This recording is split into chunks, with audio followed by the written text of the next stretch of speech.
explaining that if some Beatles songs were listened to closely, clues would be heard. Number 9, number 9, number 9, number 9.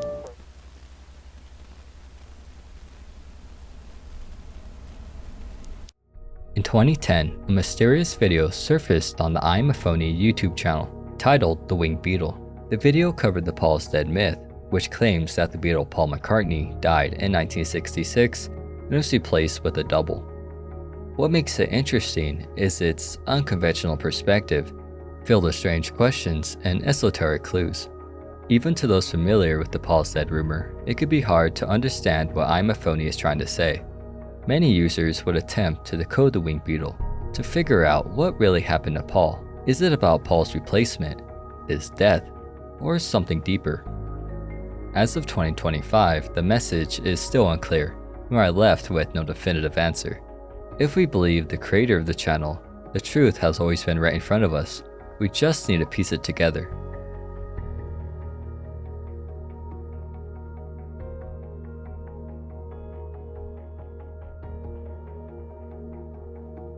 In September 2006, Iamaphoney would first appear on obscure Paul is Dead PID forums, The King is Naked, and Nothing is Real, with the name Bill.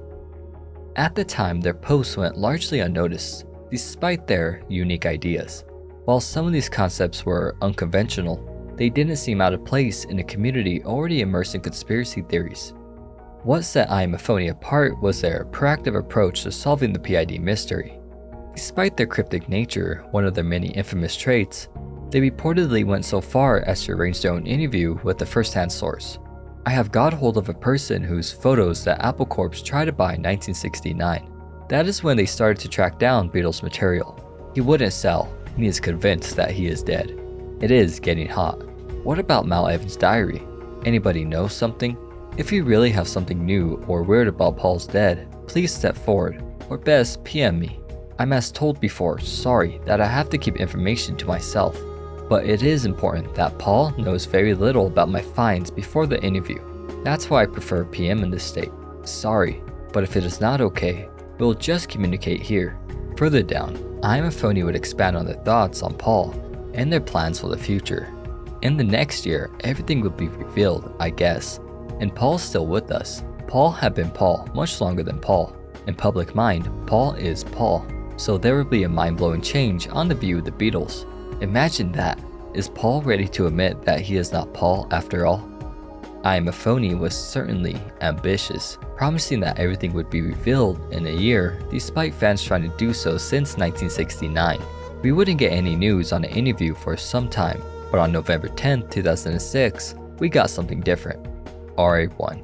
The first in the Rotten Apple RA series, Paul is Dead, The Rotten Apple 1, was uploaded to the Iamaphoney channel. The video wouldn't break any new ground, covering old clues that were common knowledge. According to the story, Paul had been killed in a car crash, and he was killed in 1966. Had an argument in the early recording days of this album back in November 1966, stormed out of the studio, and was involved in a fatal car crash, and he died of head injuries. It is clear, at least during this point, Iamaphoney held no great information, or at least didn't disclose any. Attempting to garner attention for the video, Iamaphoney would post links to it on the PID forums. By this point, they would abandon The King is Naked in favor of Nothing is Real. By late November, following a warm reception of the video, the RA2 thread would be created in the clues section of the website.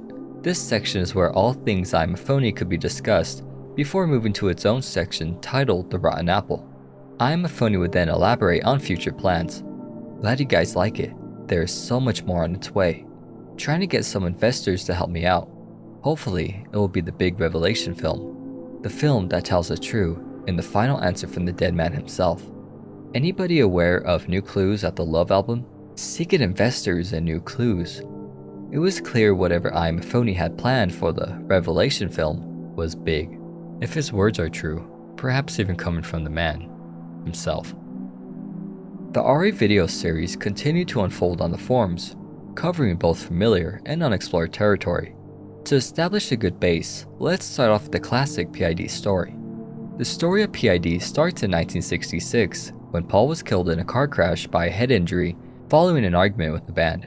It is debated whether this happened in September or November, but Iamaphoney will make this clear as we move on. The Beatles would cover up what had happened to Paul. Perhaps feeling guilt, the Beatles would leave cryptic messages in their media that, when pieced together, would reveal the full story. By 1969, the public discovered the clues, but the Beatles, along with Bill, Paul's alleged replacement, denied everything. The controversy surrounding Paul McCartney was recently the subject of an hour-long report on radio. 5AD's Martin Smith presents the evidence. Started in Detroit. A group of university students were playing tapes backwards and forwards, different speeds. They gave their evidence to a disc jockey in Detroit. His name was Russ Gibb, and together, collectively, they thought Paul McCartney had died. I understand they still do. So people throughout the world then started to think, well, what has happened? The Beatles have made no live appearances for 3 years. There have been no records for a certain period of time in 1966, when Paul was supposed to have died. I understand he went to Africa at the time, but maybe he did have an accident of some sort. Anyway, the first record that came out after the lull of activity from Apple Records was Strawberry Fields Forever. The first LP to come out about the same time as Strawberry Fields was the Sgt. Pepper album. The cover of this, as well as some of the songs on it, is very interesting. If you look at the minute detail which is on there, you can find that the Beatles are actually gathered around what looks like a grave. This could be the grave they buried their old Sound of Music in, but it could be the grave that they buried Paul in. There's a guitar with left-handed strings, left-handed guitar on the around the grave. He was a left-handed four-string guitarist. So there you are, it goes from one thing to the other. And also musically on the record, at the very end, when the needle is running over the dead surface area, waiting to be taken back by the arm, well then there's a little bit there which caught our attention, and it could be, will Paul be back as Superman? Forwards, it doesn't sound like anything too much, but perhaps backwards, that does come out. For some time, Iamaphoney didn't give us the full story of what happened in 1966. Perhaps Iamaphoney himself was still searching for the answers. Or maybe he wanted us to keep digging, pulling us deeper into the rabbit hole. Before we continue on the RE series, I need to explain what you should expect and know. To start, the RE series is a clouded mess that is hard to decipher even to those within the PID community. Many of the clues are rehashed, lead nowhere, or point back to the same place. Also, not every clue is some grand revelation, but merely reinforces an idea or clue. Therefore, I will only be covering clues in videos which I believe are important to the story. Charles Manson is the focal point of RE7, a figure whose obsession with the Beatles would turn fatal. He believed the White Album contained hidden messages guiding him to incite Helter Skelter, a prophesized apocalypse named after the Beatles song. This fixation on hidden messages mirrors the Paul's Dead mystery, both built on the idea that the Beatles hide answers within their music. Manson did have a connection to the Beach Boys through Dennis Wilson. However, the rest of the video falls apart. It incorrectly asserts that a particular photo was taken in August 1969, when, in reality, it was from November of that year. Furthermore, it implies a connection between Paul and Manson, in which they would have met at a party at Brian Wilson's house with little evidence. If the message Iamaphoney was trying to convey was somehow true, the implications are quite dark. Amongst the various clues, the most important of these is rebirth. Rebirth is defined as revival, spiritual regeneration, or a second birth. What does rebirth mean in the PID context? Does this mean Paul died and was reborn, or replaced? By December, the RE series would move from short snippets of clues to longer videos of higher quality. Yeah, I wasn't really dead. A secret so powerful that if revealed, it could devastate mankind. What will be worth killing for? The cryptic nature would remain, but the storyline became relatively clearer. To those on the forums during the time, it was certainly intriguing. Where would we end up, and did Iamaphoney truly have a revelation? Or would they end up in the same place they started, with no solid idea as to what truly happened? In RE14, we would get the date, 9/11/66, the date Paul would have passed. Some other clues are mirror tricks saying to look in the Magical Mystery Tour, and 111X, he died, pointing to Paul. In RE15, we would get a confirmation on the supposed date that Paul would have passed. being November 9th, 1966. After this alleged death in November 1966, the Beatles never did tour again. They hid themselves in the studio. So if, in fact, someone else was filling in for Paul, no one could ever detect it on a live concert stage. What did this imposter look like? Well, Joel says if you look at the photo collage that accompanied the White Album, there's a small picture of Paul wearing glasses and sporting a mustache. Some say this is William Campbell's passport photo. By early 1967, it felt as if the Beatles' best days were behind them. No one had seen them since they had quit touring and retreated to the recording studio. RA23, I have to say, is one of the creepiest videos in the series. You become naked. You become naked. Here we walk out naked.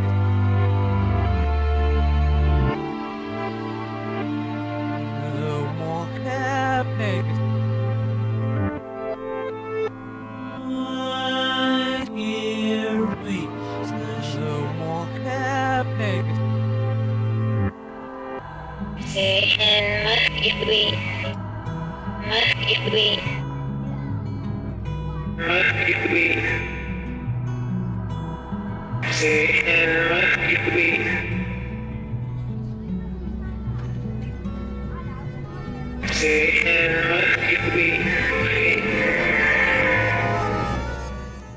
Like I said, creepy. Not only what is spoken, but the supposed connections to the PID mystery. Wait, who is this? He must have some importance, given the fact he is literally on the Sgt. Pepper's cover. What about the creepy audio clips? What do they mean? Walk out naked? Well, remember when I spoke about rebirth? Walking out naked could symbolize the shedding of the old. Does this mean Paul was replaced by Bill? What about Satan look at me? We need more clues.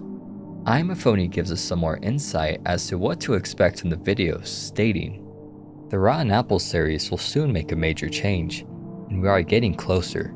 You just wait. By the way, anyone have any clues about Jane Paul's grave? Please tell me. PM me. Also, if you have information that might be unknown. Also, I am looking for pic and stories of Paul's backwards writing in the Ian signing. Later, the Paul's Dead conspiracy spread out its arms and a finger is pointing at Crowley. Crowley invented a religion built on reverse speech, music, and acts. Paul/Bill was a very big admirer of his backwards practice method, Magic by Aleister Crowley, page 482. Aleister Crowley.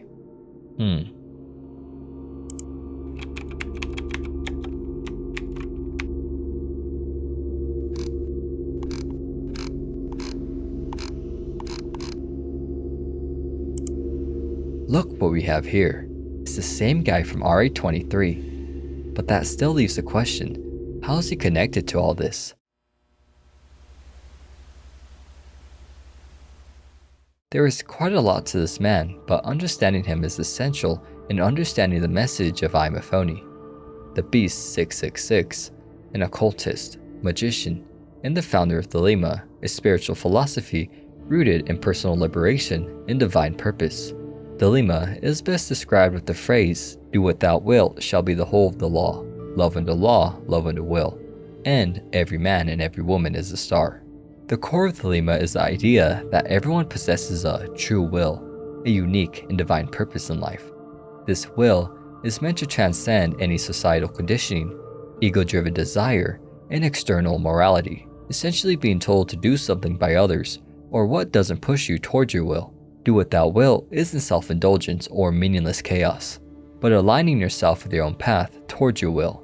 Love unto law, love unto will illustrates that love isn't just emotional but universal, a divine force that should be guided by one's will. In Crowley's philosophy, every person is a star, each with their own divine potential. Foundation of Thelema, the Book of the Law, was dictated to Crowley by an entity named I Was, the minister of Hor-Par-Krat, during a trip in Egypt.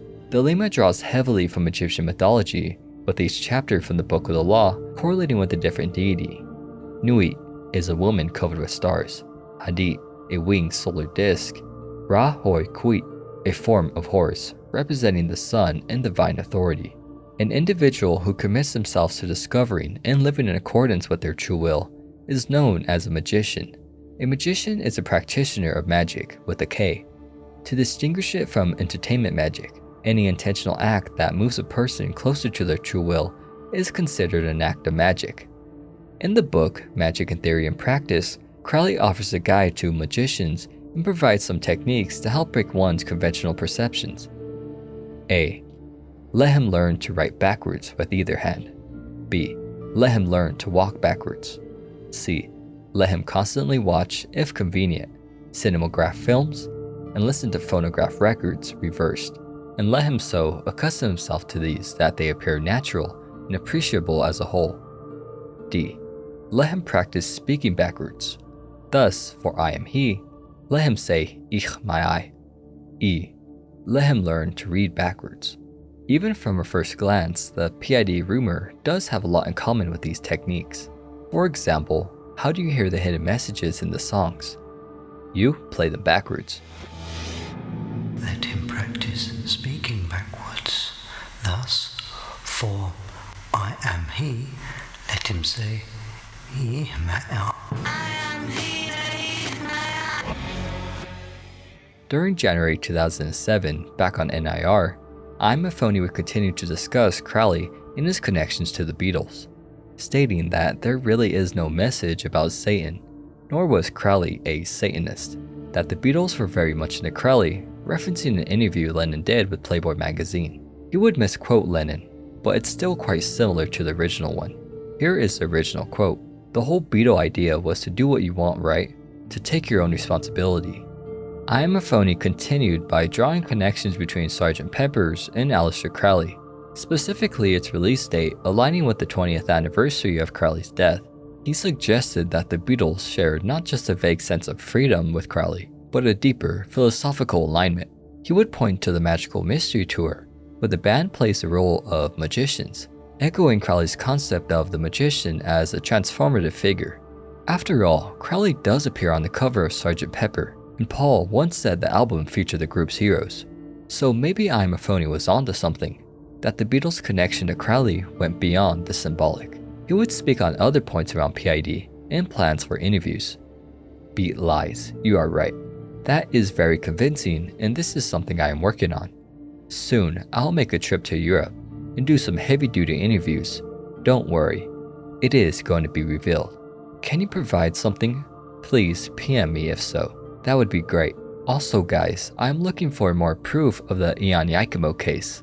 The fact that Paul called himself Ian Yakimo, that is how it sounds when you say Paul McCartney and play it backwards. One proof is the signing on the paper he wrote paperback writer on. Ian Yakimo, huh? The video already covers what we discussed on Crowley. What stands out are the connections to Behold My Heart with Behold the Law and the name Ian Yakimo. These clues suggest that the Beatles, or at the very least Bill, was familiar with Crowley. These two images do look similar, but is there any truth to Ian Yakimo? Does it really sound like Paul backwards? Paul? McCartney? Ian Yakimo? Oh, that certainly is something. On top of having some base knowledge of Crowley, it also means that Paul might have practiced magic? Maybe. But there isn't enough to say for sure. As we enter the 30s of the RA series, it's clear it was going through another change. Some of these clips don't really mean much to us at this point, such as the hand above Paul's head, and the Beatles on a different level. What is important are the ones that are more clear. A date, November, a code, and a figure, the Phoney Figure. It was June, so we had some time before we got to November. Clearly, something was meant to happen during this month. But what about the code? RA37 focuses on the single point of there being a code. According to the video, George Martin held a competition on the Love album, and apparently there was some kind of code on it that needed to be solved. Whoever solved it would be given a prize. Of all people, it would seem Iamaphoney is trying to claim the prize. He said the code would blow our minds.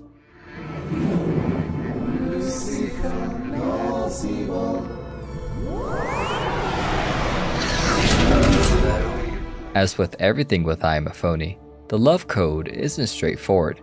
On the surface, love itself is the code. Was it Aleister Crowley's idea of love? Love is a law, love under will? Or something more innocent? The code reinforces the idea that mirrors and reversals are part of the code of PID. Not to mention that the outer lines sort of appear like a beetle, but this may be a stretch. There's also the mustache mirroring the fake mustache from Peppers, leading us back to the album. One question kept popping up in my head. How did the production value drastically increase? Was this all an art project? Did Iamaphoney find funding? Given all of the original footage and music, this could certainly be the case.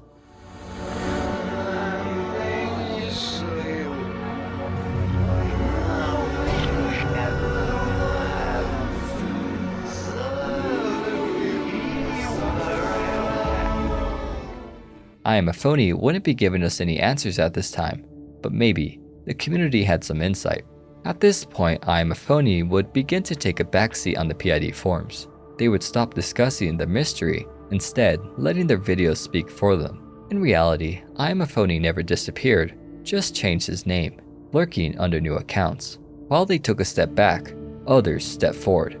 Community figures like Mike and Al, Taffy Tong, and 65F began to become more pivotal in the story.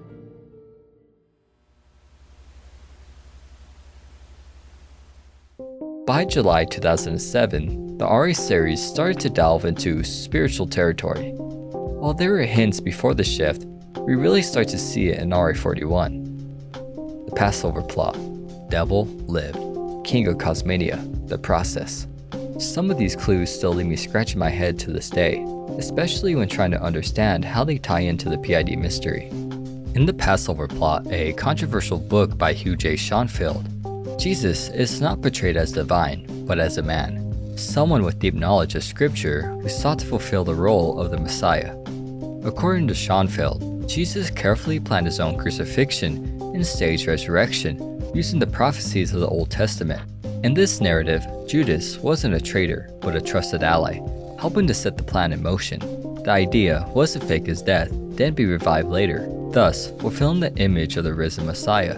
But the plan went awry when a Roman soldier pierced Jesus with a spear, ending him prematurely. The most important part to the story is that Jesus believed he was divinely called and sought to fulfill prophecy. Two details do stand out to me, but I'm not sure how they fit in. 1. Judas wasn't a betrayer. 2. Jesus' plan failed. Then there's Devil Lived, a reversal, a mirror. It could simply reinforce the pattern of reversals and hidden meanings. Or perhaps it's meant to suggest that evil is alive. That Bill is evil? Maybe. So what does devil mean in this context? Perhaps it's a Crowleyan perspective, a challenge to morality. In Crowley's view, what's traditionally called evil is often just a label placed on freedom. Lucifer, for example, whose name literally means lightbringer in Latin, is seen not as a devil, but as a symbol of enlightenment, defiance, and personal liberation. Devil Lived could be less about morals and more about an awakening, living through evil to break free from imposed systems, whether they be religious, political, or personal. Back on NIR, Iamaphoney would comment, "Do you figure to whom I am connected and what will be revealed? I can't say." I ask you this, how much has been achieved since 9/11 1966? How many new clues has been brought to light? Do you think it is a coincidence that the 9/11 2006 was the kickoff of a tsunami of new clues and angels? Do you think it is a coincidence that the King of Cosmania shows up now? Think about it, take your time, connect the dots. Late this year, another album will show up, adding the last chapter to the code. The name is an anagram of Hitler Gum at BH. And by the way, find the anagram on Son of the Magician. It is a brick to the wall, and thanks for your support. Iamaphoney seemed to be pointing to the stagnation of the PID mystery, how little progress has been made since 1966, that things only really started to pick up in 2006, which, if we go with the November date, also coincides with Iamaphoney's first posting. He raises the possibility of an insider connection, someone close to Paul, or at least close to the truth. Then he drops a challenge, Hitler Gum at BH, and another anagram to solve, Son of the Magician. During this time, Mike and Al would uncover a large selection of alt accounts that he and others in the community believed were being run by Iamaphoney himself. There's a compelling case to be made that these were indeed phony accounts. Many of the channels followed a distinct naming scheme, often replacing letters with an I. Today, we know that these were in fact alternate accounts belonging to Iamaphoney. These channels typically re-uploaded content from the main account and largely served to reinforce the same narrative. The thread would be cast further, and Mike would try to lead us in the right direction. Can anyone solve the anagram, son of the magician? Iamaphoney told me to decode it, but I tried for a long time and didn't succeed. So if anyone can do it, it is someone here. Another user, 4000 holes, gives it a shot, but falls a bit short, at least as to what Iamaphoney was trying to get to. But Mike did manage to solve the other anagram, Hitler Gum at BH, the right album. Another layer. What was the right album? We won't find out until we dig further. In February 1969, McCartney met with the unknown Detroit songwriter Terry Knights. In May 1969, Terry Knights releases the single St. Paul. The theme in the song is the death of Paul McCartney. Had a different view. Hey, that Paul was new. The dude has talked to you. How did you put the over on? It seems that the PID rumors were being pushed before it ever gained any popularity. Or at least there was an attempt to start the rumor with the song St. Paul. Back in January, Iamaphoney gave us some more insight on this. The Beatles were apparently desperate to get the rumor going, and Detroit was a kickoff. Outside of the Iamaphoney camp, there's plenty of speculation around St. Paul and its creator Terry Knight. Knight was on track to sign with Apple Records. He traveled to the UK, sat in on some of their White Album sessions, and seemed set to sign a contract. For whatever reason, no deal was made. Knight would return home empty-handed and seemingly aware of the collapse of the Beatles. Out of this would come St. Paul, a haunting song when viewed from the perspective of the PID mystery. After its release, the song was abruptly pulled following a cease and desist from Macmillan Music, the publisher for Lennon and McCartney. But by May, St. Paul was re-released under Macmillan, and notably the only non-Lennon McCartney song ever published by the company. This was months before the PID story exploded in September 1969. If St. Paul was part of the plan to kick off the rumor, who orchestrated it? Was it the Beatles, Apple, or Paul? Then there's a distorted voice urging us to check the cancelled check from Paul to Terry. Why don't you find the cancelled check from Paul McCartney made out to Terry Knights? No one ever found such a check. If it does exist and connects back to Paul, but I left asking, why would Paul want the rumor to start? For publicity? To drive record sales? The lack of answers only added to Iamaphoney's reputation as a controversial figure within the Nothing Is Real community. Some believed he was onto something. Others thought he had nothing important to say. One thing is for certain, that the story is far from over. On July 25, 2007, Taffy Tong, member on NIR, created the Iamaphoney blog. With growing dissent from some in the community, creating another place for people to congregate was a smart idea. By August 1st, Taffy Tong started picking up on references to the date February 9th, 2008. Several of the alt channels tied to Iamaphoney mentioned having started on that same date. We aren't quite there yet, but clearly, it was something to watch, especially with November approaching. On August 12th, Taffy Tong posted again, this time suggesting that Iamaphoney was watching community activity. His evidence? After speculating that Iamaphoney might be connected to a band called People Copenhagen, a video tied to the band mysteriously went private. It could be nothing, but it was all a little too convenient. The very next day, RE44 dropped. If the Beatles were really bad, we could have played Hitler's game. Such was our power. The voiceover is hard to make out, but with a keen ear, 3 quotes can be heard coming from Paul himself. The first is from the Beatles anthology. If the Beatles were really bad, we could have played Hitler's game, such was our power. The second from Paul's 1967 interview with the International Times. With any kind of thing, my aim seems to be to distort it from what we know it as. even with music and visual things, and to change it from what it is to see what it could be. The third quote is partially paraphrased, coming from Timothy Leary. I declare that the Beatles are mutants, evolutionary agents sent by God, endowed with mysterious powers to create a new human species. Paul's first quote reinforces the shared influence the Beatles had. Their power could have gone dark, but didn't. The second quote reveals Paul's intent to break form, to twist perception, to imagine new possibilities through distortion. In Larry's quote, that takes it to a different level. Who was Timothy Leary? He was a psychologist, a writer, and in many ways a kindred spirit to Aleister Crowley. I've been an admirer of Aleister Crowley. I think that I'm carrying on much of the work that he started over 100 years ago, and I think the 60s themselves. You know, Crowley said, "Do what thou wilt, shall be the whole of the law." Like Crowley, Leary preached freedom. However, his tools weren't any rituals or magic, but psychedelics, specifically LSD, which he believed could expand consciousness and awaken the soul, in which one would experience an ego death. Okay, so what is an ego? The ego is the sense of self and identity.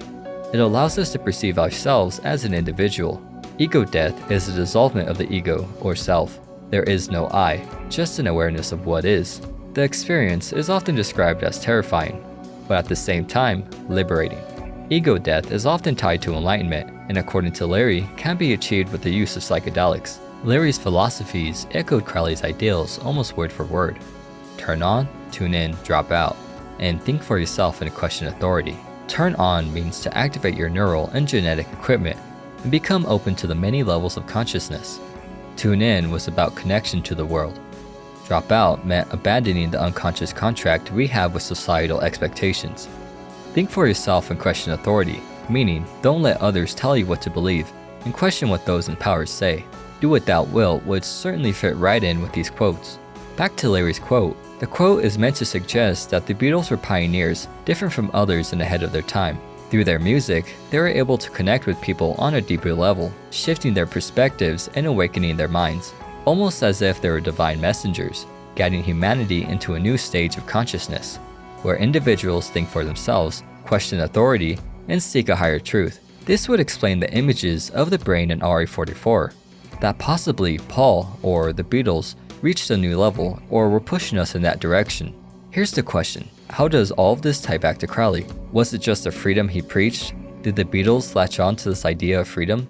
At this stage, we don't know. But with the line from Crowley to Leary to PID to Iamaphoney, we're getting closer. It's time we go back and take a look again at Crowley. In Thelema, one of the core goals is completing the great work, which is the realization of one's true will and the union of opposites. To accomplish this, the practitioner must undergo a spiritual journey in which they will find their true will, destroy their ego, and experience the divine. Crowley makes sure to specify that the great work isn't meant to be taken lightly. Without the proper steps, one could be led to annihilation, not a physical kind, but a psychological and spiritual one. There are two milestones which are essential to the great work. The first of which is communication with one's holy guardian angel. It could be a bit confusing as to what the holy guardian angel is, but it can be described as a form of one's higher self, but experienced as a separate being. This communication is where the magician becomes fully aware of their true will. The second milestone is crossing the abyss, a realm of chaos and illusion. This is where the most danger lies, and it correlates with the Tree of Life. It consists of 10 spheres, known as Sephiroth, with 22 paths connecting them. One's journey begins at Malkuth, the physical world, and ascends towards Keter, the crown, which is symbolic unity with Nuit.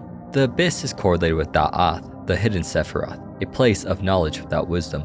It is an illusion of divinity, a void that separates the ego from true spiritual unity.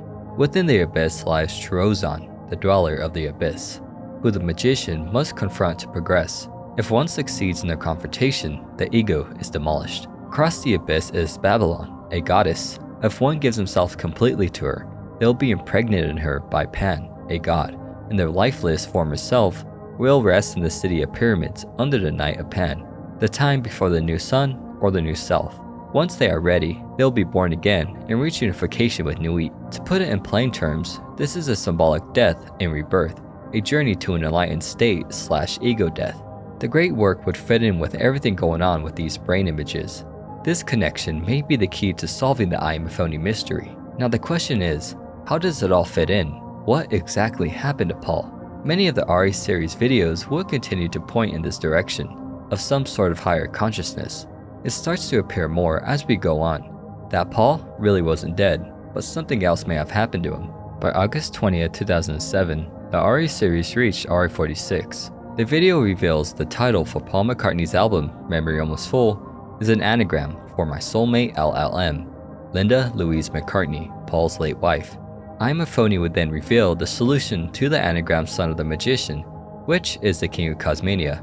Paul would credit himself this in the same album. If Paul is the son of the magician, then who is the magician? Is Paul literally the son of the magician or the son of Crowley, a practitioner of Crowley's? Is Paul a reincarnated Crowley or his successor? At this point, the most likely theory is that Paul sees himself as a practitioner or messenger of Crowley's philosophies, inserting these ideas into his art. In RA47, we start to really hit the nail with the seemingly divine element implied. Crowley is depicted over a cross, almost as if crucified. At the same time, Iamaphoney would depict Paul or Bill as an evil figure. It would then appear Iamaphoney is close to fulfilling his promise of conducting interviews related to the PID mystery. And that's on the desk it says, I was you, who's dead? The interview wasn't with him, but with someone close to the band, Victor Spinetti. Spinetti is a comic actor, appeared in A Hard Day's Night, Help, and the Magical Mystery Tour, so he would have been around to notice any differences with Paul, if there were any. The messages in the RA series would continue to point to divinity, or at the very least enlightenment. Within the series, we get a highlight of various photos of hands above Paul's head, a seemingly insignificant clue when put side by side the others, but symbolically, it could still be relevant. This could be referencing the right and left hand paths, two different approaches to magic. It has been said that the right hand path is comparable to white magic, and the left hand being comparable to black magic. There are many different interpretations of the paths, but for our cause, we'll go with what you should know. The right-hand path is the traditional path, a unity with divinity, leading to an enlightened state. The left-hand path is breaking the taboo, leading to apotheosis, elevating oneself to a divine state. In other terms, the right-hand path is annihilation of the ego, whereas the left-hand path is uplifting the ego. In these photos, it does feature the right hand, which would guide us to the right-hand path. Even though this is true, the position of the hand could be pointing to the Magician Tarot card, which is meant to symbolize enlightenment. The hand could also be the Hand of Mysteries, also known as the Hand of the Master Mason. The hand is meant to symbolize apotheosis and is tied to Freemasonry. So what does the hand mean? Is it simply a mark of divinity? Which path is it pointing to? And is it also tied to Freemasonry? On Paul's Fireman project, we may actually get an answer with the phrase, "The fireman is no mason." If Paul is the fireman, the message could be literal. He is no mason and didn't join some brotherhood. But is that really all? Let's try something. Move the eye here. Well, look at that. I am the risen Son of Man. Another anagram, another double meaning. I am the risen Son of Man. It really could connect to either path, but does echo a resurrection, divinity through death. Death of what? The ego? The former self? If Paul or someone ascended, how? When? And why hide it behind so many walls? In RA 50 and 52, the focus shifts to Paul's eye. None of this came out of nowhere, as Paul wanted to rename the London Eye as the McCartney Eye to promote the McCartney Years DVD. On September 2nd, 2007, Taffy Tong broke it down. In earlier RA videos, we saw images of the brain in a highlighted section. The shape would mirror that of the Pepper's mustache, and notably from the love code. As it turns out, the highlighted section represents the pineal gland and correlates with the third eye. The third eye is a concept found in Hinduism, Buddhism, Taoism, and is a symbol of perception beyond ordinary sight and enlightenment. In Theosophy, an occult religious movement, H.P. Blavatsky would suggest that the third eye is the pineal gland, a dormant organ once used for spiritual vision. This would line up with another ancient symbol, the Eye of Horus, an emblem of healing, protection, and divine insight. The Eye of Horus would bear an uncanny resemblance to the highlighted section of the brain in the McCartney Years DVD when viewed upside down. As we know, Crowley was heavily inspired by Egyptian mythology. The Eye of Horus and other symbols of illumination, consciousness, and resurrections would continue to appear in the RA series.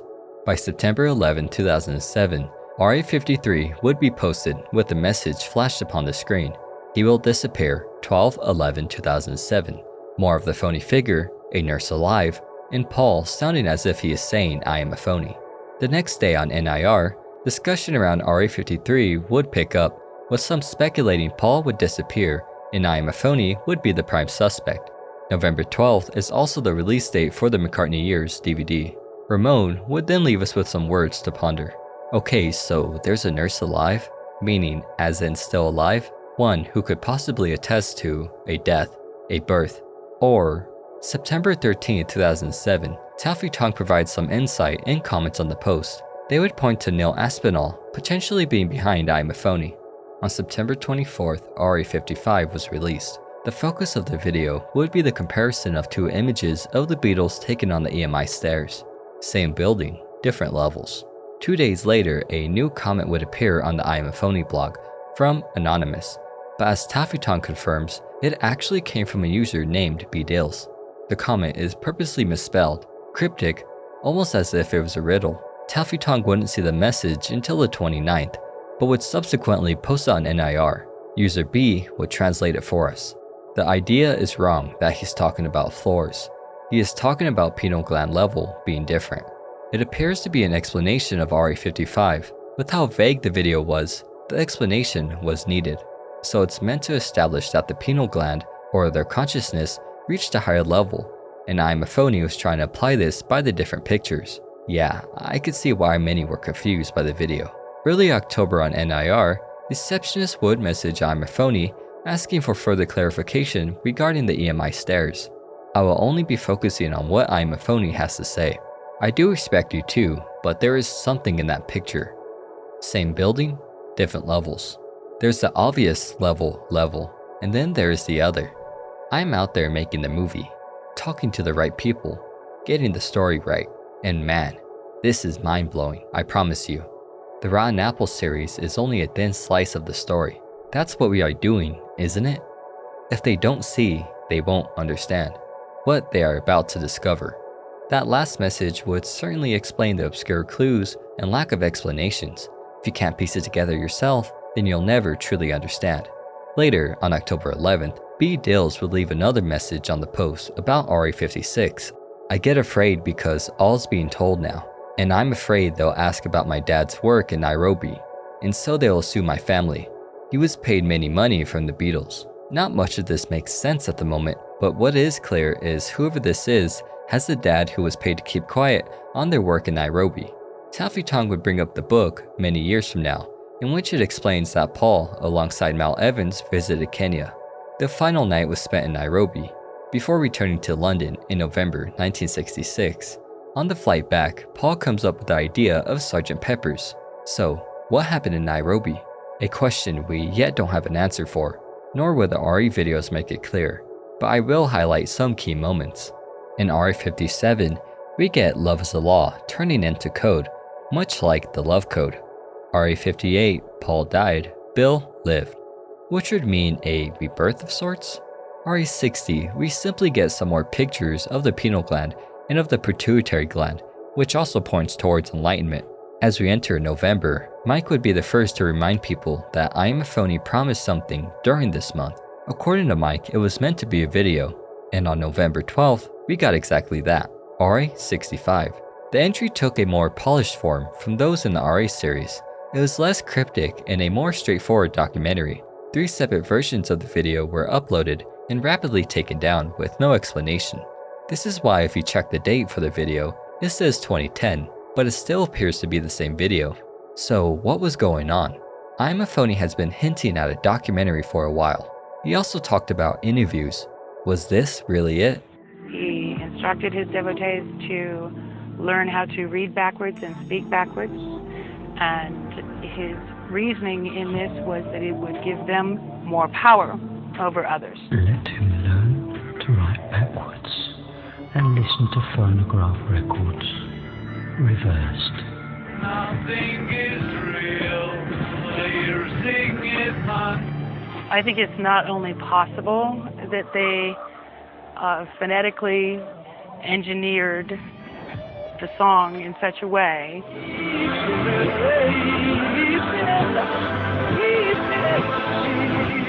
I think it's more than possible. I think it's probable.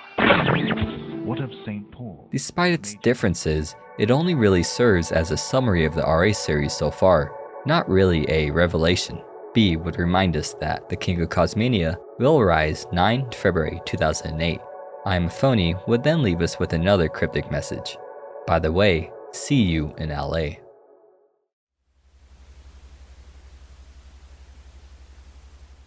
The following month, Iamaphoney would give us the chance to ask him 9 questions for an interview which Mike would conduct. For the first time, it really started to look like we would receive real answers. Mike: Iamaphoney has given me the opportunity for an iChat video conference in the near future. I could ask him 9 questions. We need to make sure we use it wise. After the conference took place, I may put it online on my YouTube account. This is great and exciting news, of course. I needed to collect questions from the viewers. So, what would you ask Iamaphoney? And if it's a very good question, I will add it to the list of questions. Ramon: important question. Did James Paul McCartney die? Establish the basics. Then, who's the replacement? Were there more than one? Who's the nurse? And what is the significance? Mike: the first question I could answer right now. He doesn't know for sure, because if he did know it for sure, with top quality proof, he would have already put it out there. IMI: excuse me, but I'm not clear on this. Iamaphoney has not broken the code? Mike: the code is the code/love thing. Of course, we all know there's a lot more to it, and Iamaphoney has a lot more that we don't know about yet. Jarvatronics: he told me there is a complex cipher hidden on Sgt. Pepper, that he knows the answer to it, and that the insiders use it to recognize each other. Are you putting words into his mouth, or do you have inside information regarding Iamaphoney? Mike: soon. More. 65F 2007. Does that mean he doesn't know for sure what happened? Or does it mean that he knows, or has a good idea of, what happened, but doesn't have a smoking gun? What about you, Mike? How did you obtain your position at the right hand of the Prophet? For that matter, who exactly is Iamaphoney? I don't mean that I need to know his real name, but what is he exactly? A Beatles insider? A filmmaker? A private investigator? Mike: I think he doesn't know, because sometimes he says Paul died in November, then in September, and he even said Paul may still be Paul. And Bill doesn't exist, and I don't know who Iamaphoney is. What I do know is that it's a nice guy, and makes good videos/movies. What about you, Mike? How did you obtain your position at the right hand of the Prophet? I can't tell that. Plastic Paul: so when is this actually happening then? We haven't heard anything from you about this for a few days now. Mike: last question, people. I think he's going to give an interview before February 9th, and maybe then he says, Mike, I want you to do the interview then, and then you need to upload it onto your profile on February 9th or something. The list would finally be completed by January, consisting of these questions. Questions: 1. Has anything happened subsequent to the love/code discovery? Or has Apple still refused to acknowledge the existence of this find? And is the love code more than the mirrored code? 2. Did you have had an interview/contact with the man we know as Paul McCartney? And if not, do you anticipate having an opportunity to interview him in the near future? 3. Who's the nurse that is in danger? And what is the significance? 4. What are the new findings you have made? And can you explain them in detail? 5. What is the complex cipher on Sgt. Pepper? And can you explain from who you got a hold of it? 6. What about Aleister Crowley, Charles Manson, and the Zodiac Killer? 7. Who are all those people being interviewed? For instance, in the short version of RA65, Sosa guy. This guy's a Sosa. I mean, this is the devil. And the one from RA42, Our Arcane Secret. And why are they being showed? For nearly 4 decades now, our arcane secret has evaded full disclosure. Through total commitment. We're a fraternal order, you see. We have the Beatles circle. 8. Is the Now and Then version that is in Rotten Apple 58 from the anthology sessions? Or is it overdubbed by you/others? And how did you get them? 9. What is the Right Album? And does it contain unreleased material created by you or the Beatles? In early January on the Iamaphoney blog, Taffy Tongue describes much of what I've already discussed and points out that Iamaphoney has gone quiet. Had he vanished? Was the project dead? Most likely, something was being prepared. On January 11th, Rock X Light would inform Tafutong that Iamaphoney would return on February 9th. Another date and waiting. At least we wouldn't have to wait that long. On February 9th, the hiatus would end, and Iamaphoney would upload a video far different from anything on the channel. You knew it all along. Something had gone wrong. They couldn't hear your song of sadness in the air while they were crying like we were. Your flowers and long hair. Well, you and Sergeant Pepper saw the writing on the wall. You didn't listen, St. Paul.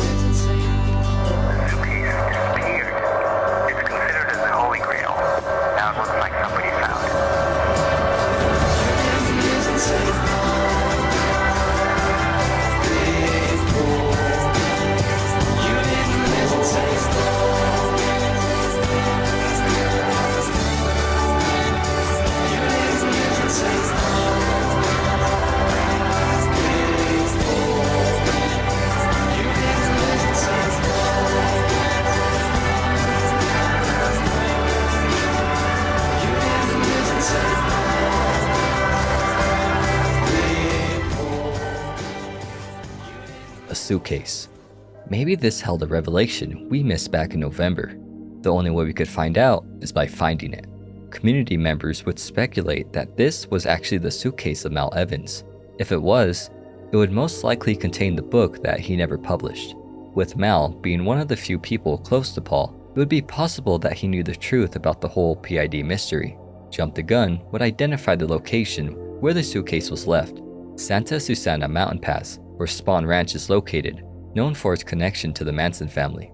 Mike would ask if anyone could collect the suitcase, as he wasn't in the US, Stevo204. So it's possible now that the suitcase was left for someone to go get? Mike, it is a fact actually. If we must believe Iamaphoney, he told me that the iChat interview will not happen after the suitcase is found. Looks like the rules have changed. To get the questions answered, we need to find the suitcase. Even if someone saw the video on YouTube during this window, how would they even know to go and look for it? The only way someone would know or care would be if they were engaged on the forums, leaving the candidate pool rather small. An account would emerge named Soon, and it was certainly an alt Iamaphoney account. The account would upload a single photo with the caption Soon. According to Mike, it looked like Iamaphoney is coming out with an album of original music we've heard throughout the RA series. It would be titled The Right Album. Could this just be a marketing ploy for Iamaphoney? On the 27th, Mike gave us some news. Alright, the interview is in April, if the suitcase has been recovered. I'm asking you guys one more time again, what would you want to ask Iamaphoney? Mike, in this suitcase he put a very big clue that leads to the next level. If you find it and come forward with it, we could go on to the next level. Rotten Apple 111. He left important stuff out of the suitcase. What he put in, I really don't know. Let's find out, shall we? Mike, he got lots of replies on it, but nobody told what's really in it, and I don't know what will happen then. Maybe he just goes on, but it's all part of the plan, and it needs to happen. Have faith. Some community members wouldn't have the same faith Mike has. March 5th, Mike would give us another update. After 42 years of not knowing what happened to James Paul McCartney in late 1966, on April 10th, 2008, 9 p.m. GMT, will be the time to get our answers. I'll be having a conversation with Iamaphoney, who will give us the final answer about what happened to Paul McCartney. The interview will be aired live. Make sure you don't miss it. The interview will be aired on Unknown Channel. The promo video is online. It's time. Mike. All of this would be a surprise, as one would expect it to simply be uploaded to YouTube. But airing on live TV? How did Iamaphoney even manage to pull this off? As not only is the topic divisive, it's not like a ton of people are really into this. Only a dedicated few would even know to tune in. By March 20th, Mike would finish his own video of the 9 questions. While watching the video, Iamaphoney would give answers via iChat. With the date approaching, some brave soul had to go out and find the suitcase. Otherwise, we wouldn't get any of our questions answered. Mike would confirm that the suitcase was still at location, and that Iamaphoney somehow had ways of knowing its status. Mike then makes the claim that he knows for a fact that Iamaphoney believes Paul is dead, and that he died on 9/11/66 in a car crash. For reasons like I showcase, this may not actually be the case. Either Mike is lying, Iamaphoney is lying, or Iamaphoney actually doesn't have any answers. In comes 65F 2007. You know what? I'm willing to go look for it next week. Iamaphoney seems to be alive enough and healthy enough, even if we can't see his face. But I do believe in humorless police officers and park rangers who might wonder what the I'm doing there, and who might be skeptical of my answer, or who might not care for it. I think that I'd feel pretty stupid explaining it to them. So I'd like to spend as little time there as possible. If someone can pinpoint pretty accurately where the damn thing is supposed to be, I'll go look for it. I don't need a monetary incentive since I intend to be in Southern California anyway. So anyone who wants me to do this has got until next Saturday to pinpoint the location for me. In the meantime, Neil Aspinall would pass, who you may recall was briefly discussed possibly having a connection to Iamaphoney. As the month ends, 65F would give us his final update. The only thing that I know that I can do is drive to Chatsworth and find Santa Susana Pass Road in front of the State Historic Park. If the area where the suitcase is supposed to be turns out to be too difficult to locate, I won't even try, etc, etc. So I would hate for you to get too excited because I really don't think I've committed to anything. Those are certainly encouraging words. The following day, 65F would give us a cryptic message. You didn't listen, St. Paul. Forum users would ask if you got the suitcase, with 65F responding that Iamaphoney should be able to tell you. Mike would simply state, yes, you have it. 65F would detail what he had, but was yet to provide any photos. The zippered pouch has nothing in it. The main pouch is fastened by a lock. I can't get at what's inside it without breaking the lock or the strap attached to the lock. Without doing that, I was able to retrieve a 1976 edition of Crowley's Book of the Law. There's a larger item inside that's wrapped in paper that I would have to pry the lock off or break the strap off to see. Am I supposed to do that, or is Iamaphoney going to send me the key? 65F wouldn't be able to provide us with all the answers due to his prior obligations. Despite having it in his possession, by this point he seems rather apprehensive on opening the suitcase. Socash, just cut the bag. 65F, oh no. Socash, not yet. I'm not going to let Iamaphoney say, no interview, I never told you to cut the bag. I'll cut the bag after Mike gives it okay. Mike and Al, I'm pretty sure you could open the stuff. It's supposed to be open. Why else would he leave the suitcase? You have my okay. We could wait for a long time, or just look now. Why not? 65F, alright. I hate to be an SOB about this and make you wait longer, but I am still a guest in someone's home. I'll try to find an opportunity to cut open the damn thing and tell you about it, but you may have to wait until Monday. Remember, the only reason that I agreed to do this was because I had a personal engagement in Los Angeles anyway. On March 31st, 65F would detail his journey and provide photos of the suitcase's content. Here's the Santa Susana Pass Historical State Park sign. I drove to Santa Susana Pass in Iverson, which is more or less where Spawn Ranch was. I parked in the church parking lot. After parking, I walked down Iverson and took this picture of the Iverson Road sign, where it intersects with Santa Susana Pass. I turned left, east on Santa Susana Pass, and walked past that State Historical Park sign, looking for those telephone poles, and for that post with the large chunk cut out of it. I recognized these landmarks. They weren't difficult to find. Finally, I headed here. At least, I think that this was it. Maybe I forgot to take pictures of the very last place I searched. Anyway, I will confess to a certain amount of excitement when I looked through whatever it was I looked through and saw a brown familiar shape. Then when I had arrived at my host's residence and got to use the computer, I left my cryptic messages. Here's a front and back picture of the briefcase, this time from the comfort of my guest room. I just broke open the damn thing by putting pressure on the strap. I had already broken it open by the time I took these pictures. Okay, here's what was in it. 1. The Crowley book that I alluded to earlier. 2. An album cover and LP of The Magic Christian with Ringo Starr and Peter Sellers. I see that I have neglected to take a picture of the LP. I don't have an LP player or an old phonograph to play it on. Back of the album cover has some extraneous scratchings on it, presumably of matters that were of importance to Iamaphoney or someone. Someone decided to underline Macklin Music as having produced Come and Get It, written by Paul McCartney. and the reference to Lily from Lily Marlene. And is that supposed to be some original handwritten doodling from Sir Paul McCartney in the lower right hand corner? And here's something else that was in there. It's a two-sided poster with the well-known picture from Magical Mystery Tour of Paul in uniform sitting over the sign that says I was, and with another picture of Paul and Ringo in their wizard outfits on the other side. And there is one more thing in there, a CD. There's a 15-second scene in there that will probably excite some comment, but it doesn't exactly shed much light. I uploaded it on YouTube, and that's what was in the briefcase when I found it. Well, it's time for Iamaphoney to fish or cut bait on April 10th. As stated, a video was provided on the CD. On the guy in St. Paul, the 9th of February. What the fuck?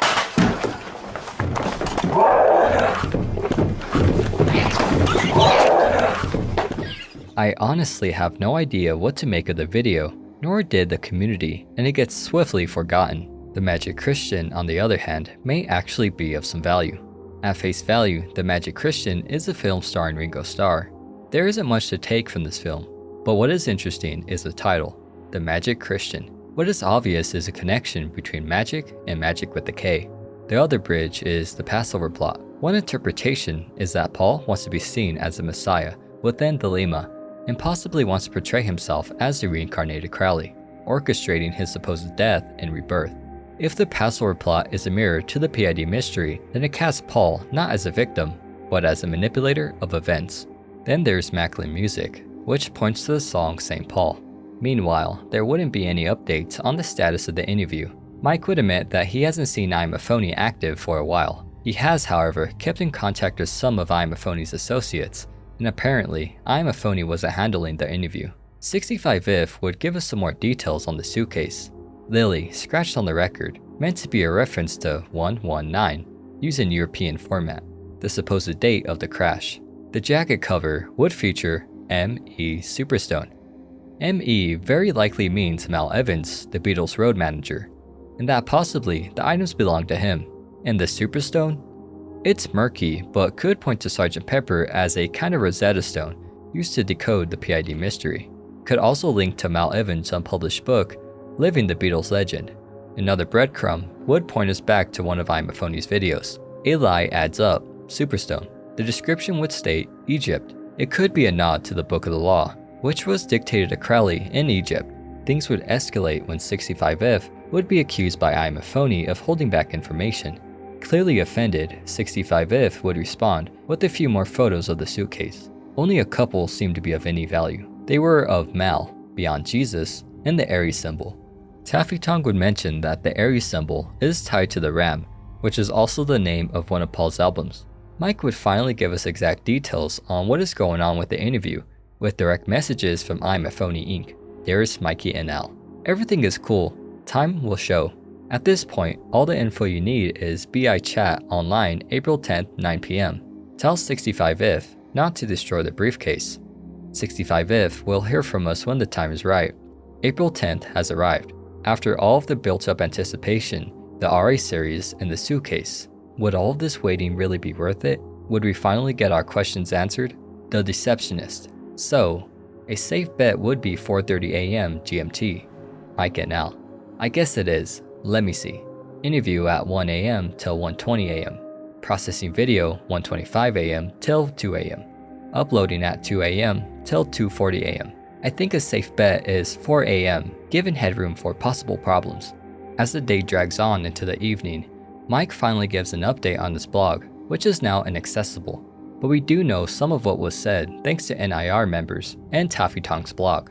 Mike is 90% sure that something will happen today. Any updates I get will be posted here. Plane trouble. Phoney and his crew have a 4-hour delay on the plane from the West Indies. The interview is now scheduled at 1 a.m. GMT plus 100% sure. Update 2. The delay takes longer than expected. I'm doing the best I can. Update 5. Anonymous. I wonder how sure Mike is about the interview now. Percentage rise. Mike. Today, 1%. This weekend, 50%. Next week, 80%. This month, 99%. Another failed promise from the Iamaphoney camp. No revelation, no answers, and no interview. Rightfully, people were not happy. So what does Iamaphoney do? he gives us another date, 1/5/2008. Mike does clarify the interview is on January 5th, and the questions are due May 1st. After this debacle, more people lost faith in Iamaphoney. We seem to be falling in a bit of a cycle of a promised date, a lot of waiting, and nothing happening. By May 8th, Mike would have submitted the questions to Iamaphoney, and 65F would continue to receive criticism from some in the community for holding back information, with his most vocal critic, Jude, receiving a personal message from 65F on the 19th. Keep in mind, the two have been at each other for some time, with moderators having to step in. There's too much about PID and NIR that just plain suck, so I'm not going to waste any more energy in figuring out what else is on the album or on anything else that I've got, but I'm not going to give any of it up either. You and your cohorts suck, so out of sheer meanness and spite, I've decided to hold on to everything that I have. Just to be mean, I won't part with any of it.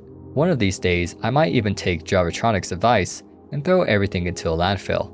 Mike, there is something on that briefcase that he didn't discover yet. He was way off. Iamaphoney is changing his plan because of this. 65F failed to find whatever was missing from the suitcase, and whatever it was, made Iamaphoney change plans. The conflict was enough to make 65F leave the community. By the 21st, the Rotten Apple section would be password protected due to nasty behavior. This would essentially kill discussion on Iamaphoney for the foreseeable future. Thankfully, those still interested would have somewhere to go. The Iamaphoney blog. There really wasn't much news to the Iamaphoney story during this period. Taffy Tong, in the meantime, would create blog pieces and try to dig into the meaning of what Iamaphoney is trying to say. Things would pick up again, but in June, a second suitcase would be dropped in the same location as the last one.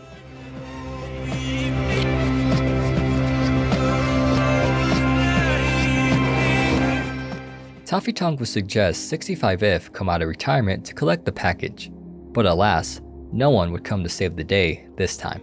It looks like this was taken into account, and Taffy Tong would be fed some of the contents from what he calls a credible Iamaphoney source. The contents don't seem to be of any importance in my opinion, and just point in the same direction like so many clues before. Most likely, it was to drum up some hype around the suitcases and point to Mount Evans' book. By July 14th, Mike would notice the lack of any discussion on Iamaphoney since their section became password protected. Others in the community would say much of the same, but the password would be removed. In late August, 65F would return, this time attempting to recover Suitcase 2, but upon his arrival, found nothing.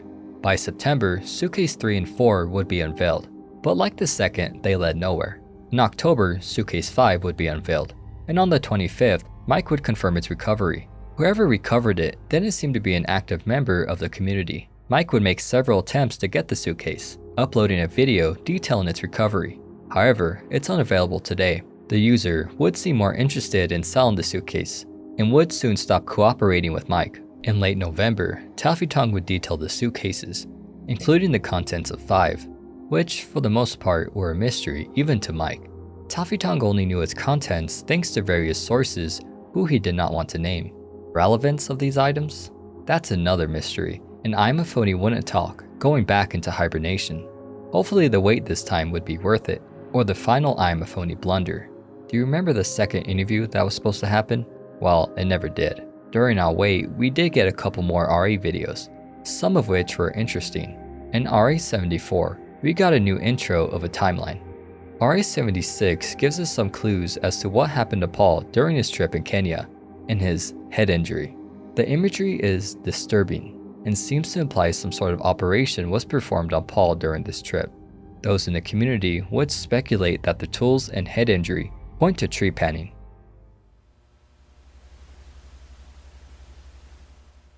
September 12, 2010. Finally got it. The documentary Iamaphoney talked about so many years ago. The Winged Beatle. The first version of the documentary was uploaded in a series of 5 spread across the month. There have since been different versions of the video, both official and unofficial, but nonetheless, the overall message stays the same. The Winged Beatle serves as a focal point of the most important information from Iamaphoney. If you haven't seen it, I do recommend you watch it. The version I'll be covering is the 3-parter posted in 2020. To make things easier, I've gone ahead and restructured the documentary into a chronological order, not how it's portrayed in the documentary. We'll first go through the reordered version before I share my thoughts on what really is going on with Iamaphoney. Let's start off with the 5 major points of the documentary. First, the obvious. Paul is dead. Paul's alleged replacement, death, and the clues scattered throughout Beatles media. Second, the Indica and the International Times. Paul and John's involvement with the avant-garde scene and the underground press. Both were big in the counterculture scene at the time. Third, Aleister Crowley and Thelema. Crowley's philosophy, spiritual implications, and how they tie into the PID mystery. Fourth, Terry Knight's St. Paul. The song written by Terry Knight, which not only points to the mainstream narrative of PID, it also ties into the idea of the Beatles pushing the mystery before it gained any traction. Fifth, Kenya. Paul's trip to Kenya with Mal Evans, and the supposed change Paul went through during this trip. Not every scene is worth covering, but we'll touch on some key moments. Starting in November 1965 with the Indica Gallery. The Indica Gallery served as a focal point for London's 1960s counterculture, founded by Barry Miles, Peter Asher, and John Dunbar. Paul helped with setting up the gallery and its bookstore, which gave birth to the International Times, a newspaper meant to serve the counterculture they were cultivating.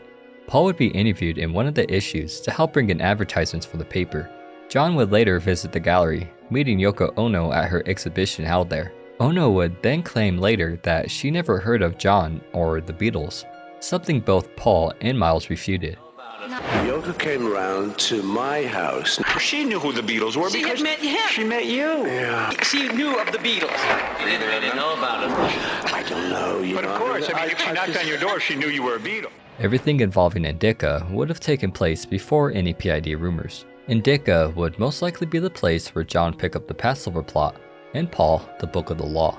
Barry Miles would comment, So Miles anyway turned me on to a lot of that International Times, Evergreen, all those little things. Lots of very far out, and we used to do a lot of that. This means that someone like Paul McCartney is on the scene and have supported it in both direct and indirect ways, and will probably say we have the same concept of freedom as he does. Have all found a certain similarity in their aims, more intimate and direct. This would mean Paul's on the scene and has the same sense of freedom that they do. This sense of freedom would echo that of Crowley's idea of freedom. The narrator would then focus on Jan Giacomo, a supposed Polish filmmaker. This Jan Giacomo appeared in the first issue of the International Times. They ran a competition and an ad asking for someone who knew black magic. They would have also contributed to the Church of the Final Judgment in their magazine, The Process. The church ran on esoteric beliefs and was described as a neo-Gnostic theology. A connection between the church and Manson was rumored, but was never proven. Jan Giacomo would have also written Paperback Writer, got Yoko Ono an exhibition at Indica, and just so happened to be Paul McCartney reversed. From what I dug up on Jan Giacomo, it really was a pseudonym of Paul's, but I couldn't find anything connecting the process besides an interview. Someone who sounds like Paul would discuss his collaboration with William Burroughs, that Paul was the avant-garde bachelor before John ever was, and Paul, alongside Burroughs, ran tape backwards. Burroughs did influence Paul in his experimentations with music, and appears on the cover of Sgt. Pepper's. In August 1966, John would make the infamous "more popular than Jesus" statement. The backlash was severe in the southern United States, leading to a boycott of their albums, where they were burned and destroyed. The narrator then shifts into the Passover Plot, and how apparently John's views of Christianity were influenced by the book. This is a shaky part for me, particularly how John fits into the picture. I do believe that Iamaphoney was trying to show that in light of the controversy, it actually led to people purchasing the albums in order to destroy them. This would then mirror the controversy of PID, in that in order to discover the clues, you had to buy the albums. Instead of sales driven by outrage, they would be driven by curiosity. If the Passover Plot is also key, then it's not just about the idea of a fake death, but also about manipulation. If we tie PID to a similar narrative of the Passover Plot, then it suggests that the PID mystery was manufactured, not just a hoax, potentially symbolizing a death and resurrection. So when the narrator highlights the John/Jesus controversy in the Passover Plot, it's not necessarily saying that John concocted the rumor, but rather maybe pointing to a pattern. That controversy led to consumption of Beatles material. On August 29, 1966, the Beatles would do their final live concert. In the aftermath, John would go on to film How I Won the War, and George, according to Noel Aspinall, was doing his Indian stuff. But it was unknown exactly what Paul was up to. On September 13, 1966, Paul would have been seen for the last time at the Melody Makers Awards. This would rule out the September 11th, 1966 car crash date, meaning November 9th is the correct date. In his absence, rumors would spread that the Beatles were breaking up and Paul left the group. Brian Epstein would put the rumors to rest on October 3rd. Between November 14th and 19th, Paul went on a trip to Kenya alongside Mal Evans. The exact details of this trip are unknown, but the Winged Beatle in the RE series would suggest it was no ordinary vacation. According to the documentary, Paul went to the Kishi Highlands to see how the natives lived. A few days later, Paul sought treatment at a hospital. What this treatment was isn't clear. By November 19th, Paul and Mal returned to London. Upon arriving back, Mal would fire Paul's longtime butler. On the flight back, Paul and Mal would create the idea of Sgt. Pepper's. Mal would later assist in writing Sgt. Pepper's and fix in a hole. Whatever happened in Kenya was only meant to be known by a few, hence the firing of Paul's butler. Among the RE series, if you could recall, are various images of the brain and the pineal gland. In RE76, we were given pictures of the pineal gland, head injuries, and apparent tree panning tools. Most likely, Paul would have gotten the operation, tree panning, before visiting the hospital after catching too much sun. Who performed the operation isn't clear, but it could have been one of the natives who were mentioned in the video. Why did Paul go through with the operation? I believe it would have been done in order to complete the great work. Did he complete it, fail, or fake it? I'm unsure, but something did happen to him during this trip, which caused a change that only those close to him would catch on to, because Paul died and Bill lived. Same body, different mind. This would also be the reason Mal Evans' book was pushed by Iamaphoney, because he knew Paul before and after Kenya. It was also implied that whatever was in the book would unveil what happened to Paul. The book is released today, and to my knowledge there is nothing of the sort in the book. February 13th, 1967. Strawberry Fields Forever was released as a double A-side single with Penny Lane. Strawberry Fields was originally meant to appear on Sgt. Pepper's, but in the end it wasn't. Even though it was excluded from the album, the song is still quite significant, with the song and accompanying video serving as a guide to decoding the clues. In June 1967, Sgt. Pepper's would be released. It's implied that the cover is meant to symbolize a grave, but for who? It could be the Beatles, but we know better by this point. And if we take a look at the many clues on the cover, it's actually a grave for Paul, the old Paul. Pepper's is riddled with clues and symbolism, such as Crowley appearing in the top left of the cover. The album was released 20 years after Crowley's death. What did Crowley teach them? His ideology of freedom, do what thou wilt, and magic? It's then suggested that there were meant to be two pictures of Crowley, but one was removed for looking too similar to Paul. Stephen Crane, author of The Open Boat, also appears on the cover. The book is about 4 men lost at sea, with only 3 surviving. The drumhead would bear the infamous He'd Die 111X clue. 111X is later portrayed with Lily. The drum's design would have been credited to a Joe F. grave. The documentary suggests it's meant to be a combination of epitaph and grave. The drum would serve as a gravestone and looks similar to the epitaph of Lewis Carroll, who also appears on the cover. The documentary then goes on to describe the word games of Lewis Carroll's The Looking Glass and Jabberwocky, where words have a different meaning if one knows how to decode them. In order to read Jabberwocky, one must use a mirror. I do believe this is meant to point to reversals, mirrored clues, and learning to decode the clues in a certain way. December 1967, Magical Mystery Tour was released. Using a mirror across the tour, you get Look. Look in the book. Inside the book, we get an image of Paul with a nameplate, which could be saying multiple things. I was Paul, I was you, or meant to be a reference to I was, the being who dictated the book of the law. It is then claimed by John that the walrus was Paul, and what he really means by this. John says, since I said I am the walrus, it must mean I am God. Paul was a walrus. Does this mean that he is a godlike figure? Remember, according to Crowley, each of us is a star, and has a divine potential within each of us. Then, I am he, ich my I, which Crowley literally says to practice saying. November 1968, the White Album was released. The poster collage appears to show the imposter before the makeover, in the white car, which Paul would have died in. The clues would continue to pop up. May 1969, Terry Knight's St. Paul came out. The song came out months before any PID rumors. It would be the only non-Lennon-McCartney song released on Macklin Music. We already know all of this, but there is some bit I did fail to mention. Let's go back to one of Iamaphoney's early posts. Yeah, it is a wild story. I don't think it an upbeat number, really. The Beatles were apparently desperate to get the rumor going, and Detroit was a kickoff. This would mean that St. Paul wasn't just some song about the end of the Beatles, but made to push the PID rumors. If this really is the case, then that would mean Paul, or someone close to him, had a hand in its creation. Let's also not forget where the PID rumors first became popular, on a radio station in Detroit where Terry Knight was from. A coincidence? Possibly. But in this context, it's hard to ignore. Late 1969, the Manson arrest took place. Charles Manson pointed to the White Album, claiming it contained hidden messages. Songs such as Helter Skelter, Piggies, and Revolution 9's were prophecies. Manson believed they spoke of an apocalyptic war he called Helter Skelter. On top of the Beatles, he would also be influenced by the Bible. Terry Melcher and Paul worked together and apparently knew each other well. It's said that Melcher introduced Paul to Manson on June 22, 1968. This would tie into the idea of Paul potentially manipulating Manson, but that is very loose. October 12, 1969, the day that Russ Gibb would receive his infamous call at WKNR in Detroit when he was asked about the PID rumor. Hello, Tom. What's going down? I was going to rant with you about McCartney being dead. What is this all about? Well, the youngster said, would you play one cut for me on the air? Play a cut called Revolution Number 9 and play it forward. And as you do so, the guy comes on and says, number 9, number 9, number 9. He repeats it.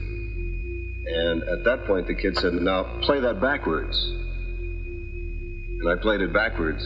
And man, I freaked. I went crazy because of the fact it says, turn me on, dead man. I just flipped out. Is that the album? Yes, sir.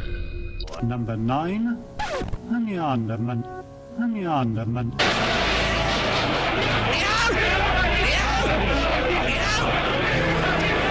My wings are broken and so is my head. Something I told him he had better get somewhere because his lungs were gone and he better go to see a sage. Number 9. A surge of activity would follow, and many would speculate what happened to Paul. Was Paul really not Paul? Was he the better, improved version? Apple would try to shut down the rumor, but it didn't help that Paul was secluded on his farm in Scotland. On October 11, 1971, John's Imagine was released, and he wrote the song How Do You Sleep, which is meant to be a diss at Paul. If the two were really working together, would he really still have made the song? December 3, 1971, Wings was formed, lasting 9 years. January 4, 1976, Mal Evans died, and apparently was in the middle of writing a book, Living the Beatles Legend. Neil Aspinall and Mal Evans were close with the Beatles and were the assistants of John and Paul. It would potentially tell what happened to Paul in Nairobi. The book would be left in a suitcase and is considered to be the holy grail of Beatles historians. Later on in the documentary, there's a supposed conversation with Mal Evans and an old Beatles friend on the phone. It isn't clear who this person is, but it could be Neil Aspinall. Mal would say that the problems between him and Paul were being worked out, and Mal would receive credit for the song he helped write on Sgt. Pepper. Mal's friend said he sounded worried and that he left a request that if anything happens to him, make sure the book gets published. 4 hours later, Mal would pass after a confrontation with police officers. This would be the point the documentary leaves off on, and is meant to drum up interest in Mal's book. 1984, Give My Regards to Broad Street was released, and in this clip appears as though Paul is introduced as William. Hello, William. Of course. Oh, great. Wonderful. This isn't the case, it's actually the other way around. Nonetheless, Paul seems to love pseudonyms. Examples are Apollo C. Vermount, Bernard Webb, Clint Hannigan, Percy Billington, the Fireman, Ian Yakimo, but Bill seems to return. The first Fireman project was released on November 15, 1993, which was a collaborative album between Paul and Martin Glover. March 18, 1996, Anthology 2 was released. It was ready for release on February 2nd, and 500,000 copies were headed for stores, but Paul demanded they be sent back and burned. But why? It's said that the reason was because 2 songs had to switch places. November 20th, 2006, the Beatles' Love album was released. It's reported that George Martin held a competition to discover the hidden message on the album. Apparently, Iamaphoney found it, the love code. The love code not only reinforced the clues, but also meant love was literally the code, and pointed back to Sgt. Pepper's with the mustache. Finally, at the end in 2009, we get Paul's interview with Letterman. which was at the beginning of the documentary. After the Winged Beatle's release, there would be a lack of any substantial discussion around the documentary. I guess this kind of makes sense since the documentary really only serves as a condensed version of the most important parts from the RA series. Nonetheless, you would think someone would try to piece the puzzle together. Maybe Mike, Taffy Tongue, or any one of the members on NIR, but none would. Iamaphoney would tease the Right album in 2011, with it releasing in 2012. Iamaphoney would go quiet again, with the channel ceasing any substantial uploads even to this day. During this silence, Mike would start to give us a little insight as to what Iamaphoney was, and who the Phoney Figure is. The Phoney Figure is the one who created the Rotten Apple series, the first 35 in the original 2007 movie. Then the org took over. That's as much as I could tell you, really, without revealing names or anything. Let's just say there have been people who'd rather not have me spill the beans, and they are serious, so I won't. The following year, in September, Iamaphoney would start promoting the Right album on Twitter, and it would release in October. In early 2012, Mike would give us some more info on the inner workings. Mystery hair. 2. Privy Princess. Remember, Iamaphoney is pupils/nutters. Idea, in the face of the Phoney Figure. Martin. T. and editing, the Nutters. Mike. Iamaphoney isn't pupils/nutters. The Nutters is film productions by a guy named Martin was/is in a band called People, but it has nothing to do with the Iamaphoney org. People has some really good sounds though. I never go on hiatus. I just watch from the sidelines sometimes, not comedy much. Lone Drone. Iamaphoney is, without a shadow of a doubt, Martin, helped by the other band member in the group, People from Denmark, and possibly others. He is clearly the character in the videos, and it is just as clearly him singing the songs. Unless you are deaf, the voice is unmistakable, even if he sings in Danish, and the music is Iamaphoney to a T. And unless you are blind, it is Martin walking around in all those Iamaphoney videos. Case closed. I have followed Iamaphoney since discovering Now and Then, and I've been mightily impressed by some of the music. Obviously, I'm also slightly curious over what it's all supposed to be about. Being a rational person, I really couldn't take any PIDs/fall theories seriously, and I still don't. But certain aspects still point to some kind of Paul connection. If all of this business, however small, displeased him, he, Paul, could surely pull it down instantly. The copyright infringements, the personal insinuations, etc. And yet, he does nothing. Curiouser and curiouser. Mike. Indeed, Martin is the one put forward in the songs and videos. He won the Love Code competition. Mike and Al. Sorry, but didn't you first deny Martin's involvement in your reply to Mysterious Hair prior to my first post? And now you admit Martin is the one put forward in the songs and videos? My interest in all this is not to spoil or reveal anything. I actually only wanted to know who did the great music. Now I know. And whatever the mystery is, Paul ain't dead. Well, well. Pray tell us what the prize for winning the love competition was. Or would that be telling? Mike. I'm sorry if you misunderstood my post like that. What I meant was, Martin is involved in both People and the Iamaphoney org. That doesn't mean that Iamaphoney is People.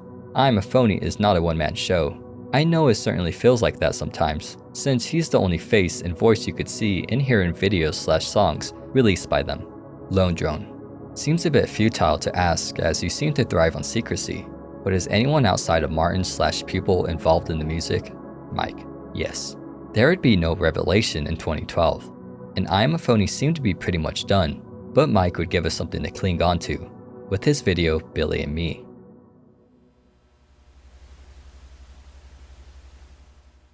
Billy and Me documents Mike's experience with the Iamaphoney, and he finally lands an interview with the Phoney Figure. That certainly seems like the same person we've seen in countless Iamaphoney videos. Before we go on, I do recommend checking out the video. It's pretty good. Mike would begin by explaining how he got into the Iamaphoney mystery. I obviously came across this old rumor that Paul McCartney had died in a car crash and was replaced with a double. So I started to investigate it, and I remembered these little clips from I'm So Tired, where John is singing some gibberish at the end of the track. When I investigated, I saw some documentaries. Some were pretty boring, but there was this odd little channel that had 25 short little clips on it, and it was called Iamaphoney. It was a complete shock for me because I had no idea that there were so many clues in all these songs, and some of these clues you couldn't even find anywhere else. For instance, and then details his interactions with Iamaphoney, the promised interviews, and the Suitcases. Mike would create a promo video for the interview and also record himself asking the questions, but they had to be asked in a certain way to avoid legal issues. Mike would initially assume the interview would be conducted with the Phoney Figure himself, aka Billy Martin, but it turns out it would actually be with the man himself. Mike would go on to state that Neil Aspinall was actually the leader of Iamaphoney. There were already speculations about this in the community, but confirming this has certain implications. Why did Neil fund it? Did any of this connect to Paul? Was it all a stunt to drum up interest for Paul and the Beatles? As we know, 65F would find the suitcase. Despite this, the interview never happens. What we didn't know was that Iamaphoney started having second thoughts on the interview. After a week or so, I got to talk to him on iChat again, and he explained to me that they had second thoughts when that plane didn't take off on time, and that they were basically shitting themselves when they saw that questions video I made, because they didn't know that I was that young. On the Iamaphoney website, a message would be left saying that there would be a Berlin suitcase revisit between March 21st and the 23rd. Seeing this, Mike and his buddy would go to Berlin and seek out Iamaphoney. They didn't find him, but Mike would continue trying, leading him to text Iamaphoney directly. Mike would find out that James McCartney would be performing in Denmark, so he would ask Billy if he wanted to meet up. He would agree. Mike would decide to make a road trip out of it, an attempt to seek out the suitcases that were undiscovered. He wouldn't find any.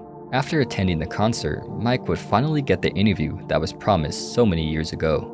The Phoney Figure would go on to confirm many clues, like the love code, which was basically meant to confirm you were going in the right direction, and that the clues were there. The Phoney Figure would state that we will see the revelation. It's just a matter of time. That he, which is implied to be Paul, wanted to continue playing, causing a conflict of interest, putting a hold on the revelation. Mike would then highlight a comment from the Iamaphoney blog which details what Paul or Bill believes. Son of always. The Apple boss Neil Aspinall originally formed Iamaphoney.org in the 90s, but he got killed in 2008, and then they had to reform and let McCartney set the conditions. Nowadays, Macca is behind TRA, the Rotten Apple, and this is serious business. He will tell the world what happened. This is the only way he'd managed to keep the in-crowd silent. Macca believes he is a power in her universe, and that he could control people, and he can. The 3RA, or R3RA, the Rotten Apple, the Right Album, the Revelation, will change the world the next 3 years. The movie, The Winged Beatle, is the next step up the ladder and will be downloaded for free, and it is the most convincing movie I've ever seen, and it will spread, and next year people will be ready for next level. RA2 and the music will survive longer than any Beatles song. A new era of music will begin in 2012. The Revelation would shock us all and make us turn to the Right Album and the Rotten Apple. Paul would be Jesus by then, which was and is the plan. At least, this is how the org looks at it. Martin would go on to say that they didn't want things to get out to a wider audience. The weird thing is they didn't really want it to spread out before the revelation. Who they are is unknown. Could be the Iamaphoney org, Neil, Paul, or an insider. Either way, they wanted it to stay confined to a niche group before the revelation was to be released. Martin believes that if you watch The Rotten Apple, you'll come to some conclusion and will probably be right. Mike would go on to say that around 2010, too many people were finding out about Iamaphoney, which would go against the org's original plans, so they had to put it down. This would have been around the time of the Winged Beatle. What were the suitcases all about? In order to find out, you had to find all 5. There should have been another suitcase, but at this point there were only 5. The CD in the first suitcase, the Blair Witch video, was actually meant to make the whole project not serious, according to Martin. Why? Misinformation, so the truth wouldn't be taken so seriously. Martin did seem disappointed in the lack of any revelation and the pressure to create more content. He felt he couldn't drag it out any further. No revelation, but he does say the answer is in the Rotten Apple, but it's not very clear. What is and isn't false information makes it rather difficult, not to mention how convoluted the whole story is. They, the Iamaphoney org, wanted to be how he, most likely Paul, thinks it should be. He would decide to continue his career and postpone the revelation for a better time. The topic would change to Yoko Ono's I'm a Witch album and what the Phoney Figure thinks about it. He would say the connection is obvious, that she is a witch. Mike would then mention the supposed brainwashing of Lennon by Yoko Ono in 1974 to 75. The Phoney Figure for the most part says, yeah, in a way you could say that. What is brainwashing? She tried to make him the person she wanted, all done with the best intentions. The sound clips of someone who sounds like Paul would be brought up. What we want is to turn you on to the truth, but if you're not ready for the truth, you can't see it. The Phoney Figure would respond, if you want people to doubt what you are saying, you do things like that. Mike would come to the same conclusion that we've suspected about what happened to Paul in Kenya. He didn't die, but was transformed. But he does say after his trip, he wasn't the same. They would discuss Neil Aspinall's passing and his company's Standby Films. The Phoney Figure says that Neil did write a book, but it would only come out 4 years after his death in 2012. On Mal Evans, the Phoney Figure says he was the I, someone who saw everything. Wrote a book, Living the Beatles Legend, but it had yet to be released. Mal wanted to tell the story, the true story. The Phoney Figure then goes on to discuss if there are different levels of being human, then everyone, logically, would want to be on the highest. On Anthology 2, the Phoney Figure says if you get one of the first editions, there would be a song titled It Was a Fake Mustache. Backwards, it's Sgt. Pepper's Lonely Hearts Club Band. It would be the closest time the truth ever came out, and he, Paul, panicked.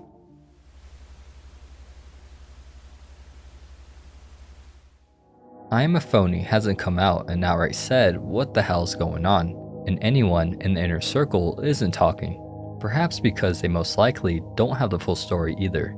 I'll try to explain the story the best I can. Do keep in mind, I don't have all the answers, hence I'll be covering multiple theories.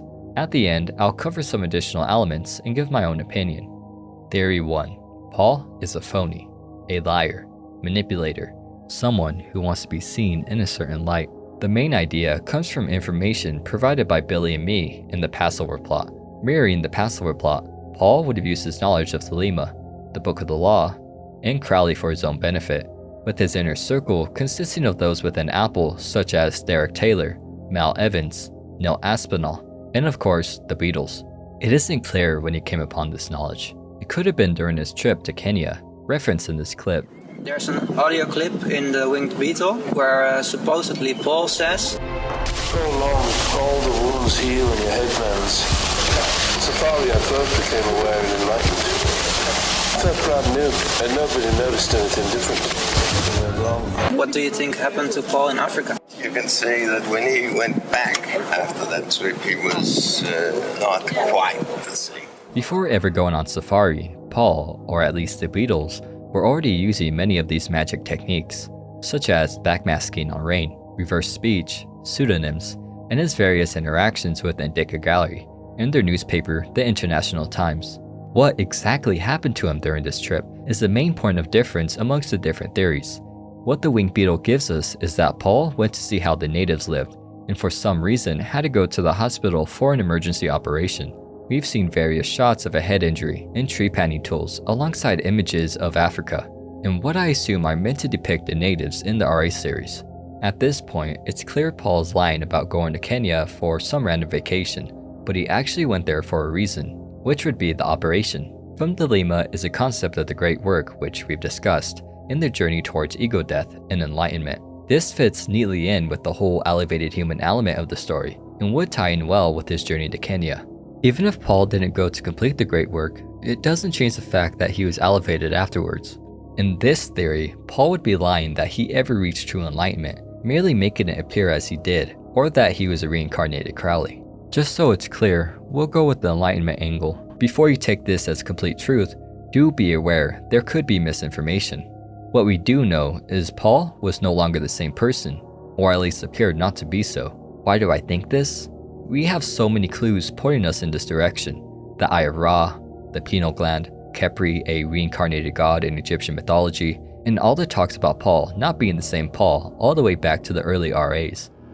And, after this alleged death in November 1966, the Beatles never did tour again. They hid themselves in the studio. So if, in fact, someone else was filling in for Paul, no one could ever detect it on a live concert stage. What did this imposter look like? Well, Joel says if you look at the photo collage that accompanied the White Album, there's a small picture of Paul wearing glasses and sporting a mustache. Some say this is William Campbell's passport photo. Let's not forget the song. It was a fake mustache. It was a fake enlightenment.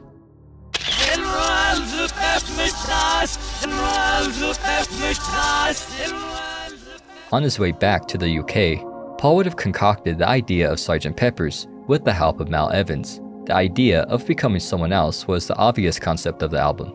However, if we look closer, more clues would appear on the cover and in the music. Many believe that these clues pointed towards the literal death of Paul, but this was all a red herring. Paul wasn't really dead, because Bill was alive. Bill was now the Winged Beatle, the fireman, the better Paul, son of the magician, the risen son of man. Are you really telling us that the original Paul McCartney was not the later Paul McCartney, that there really was a double? It really is. It's more like it. Come on! It's the best Paul McCartney we've had. Refined, cleaned, groomed, and had more talent than the first one. The clues, for those that could read between the lines, would point you in the right direction.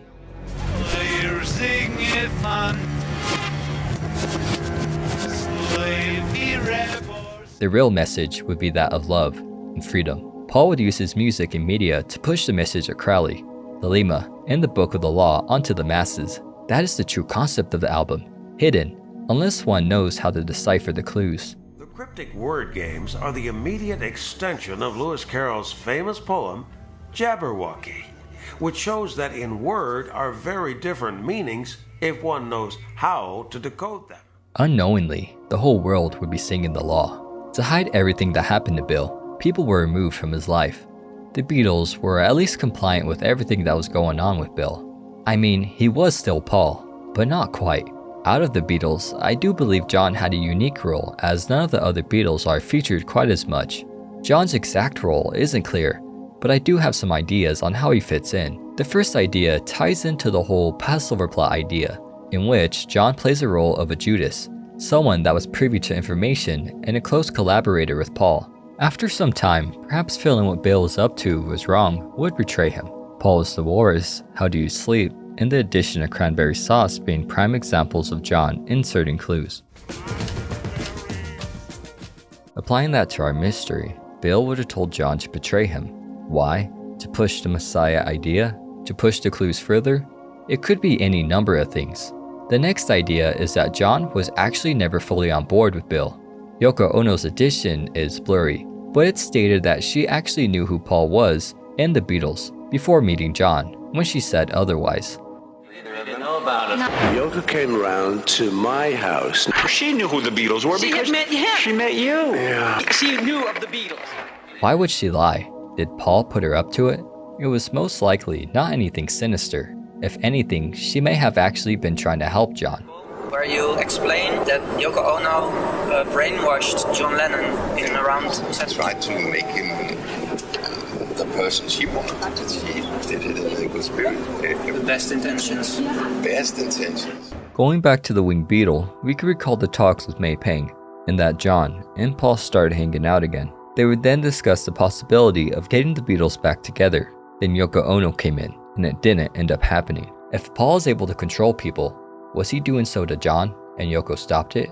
Back to the original plotline, we get the false rumor, which would have been one of the first attempts to get the Paul's dead rumor going. No one would pay attention to the rumor. Thus, Terry Knight was brought in, not to sign any deal with Apple, but for a different reason. The song wouldn't blow up the rumor, but soon after with WKNR in Detroit, it would. Paul would want to bring attention to his message and the law. All of this would explain Iamaphoney's need to be vague, because Bill really didn't want any of this to blow up. The Phoney Figure would even say so himself. With additional backing to the Iamaphoney project came obligations, such as what could and couldn't be said. That still doesn't answer our question. Why add the clues if you didn't want people to know what was really going on? Here are a number of reasons why. A. Only a select few could know, at least before the revelation, which we never got. B. The act of searching is part of the process. C. It protects those in secrecy and initiates those who are ready. D. Only those with the proper knowledge and perspective would be able to find the clues.